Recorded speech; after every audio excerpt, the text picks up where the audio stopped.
മലപ്പുറം ജില്ലയിലെ വാഴക്കാട് യുവാവിനെ 1 മാസത്തിലധികമായി കാണാനില്ലെന്ന് പരാതി.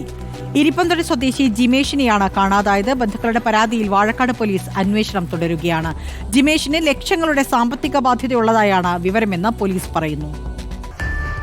ഫെബ്രുവരി 11 ഓമാനൂർ ഇരിപ്പന്തൊടിയിലെ വീട്ടിൽ നിന്നിറങ്ങിയതാണ് 36-കാരനായ ജിമേഷ്. പിന്നീട് ഇതുവരെ ജിമേഷിനെ കുറിച്ച് യാതൊരു വിവരവുമില്ല. കോഴിക്കോട് നഗരത്തിലെ കടയിൽ മൊബൈൽ ഫോൺ വിറ്റതിനു ശേഷം മറ്റൊരു ഫോണിൽ വിളിച്ച് തിരിച്ചെത്താൻ വൈകുമെന്ന് വീട്ടിൽ അറിയിച്ചിരുന്നെന്ന് ബന്ധുക്കൾ പറയുന്നു. പോകുന്ന അന്ന് തന്നെ ഞങ്ങൾ ഉച്ചയ്ക്ക് എല്ലാവരും കൂടി ജോലിക്കാർ ആയിട്ടുള്ള ഞങ്ങളെല്ലാവരും വീട്ടിൽ നിന്ന് തന്നെയാണ് ഭക്ഷണം കഴിക്കാറ്. അവിടുന്ന് ഭക്ഷണം കഴിച്ചിട്ട് ഞങ്ങളെ ഷോപ്പിൽ ഇറക്കിയിട്ട് ആണ് ഞാൻ ഇപ്പോൾ വരാമെന്ന് പറഞ്ഞ് പോയ പോക്കാണ്. പിന്നെ പറഞ്ഞാൽ ഒരു വൈകുന്നേരം ഒന്ന് ഫോൺ വിളിച്ചിരുന്നു. അവിടുന്നാണ് മൊബൈൽ വിറ്റണെന്ന് ഞങ്ങൾക്ക് മനസ്സിലായത്. മൊബൈൽ ഷോപ്പിൽ ആളെ നമ്പറിലാണ് വിളിച്ചത്.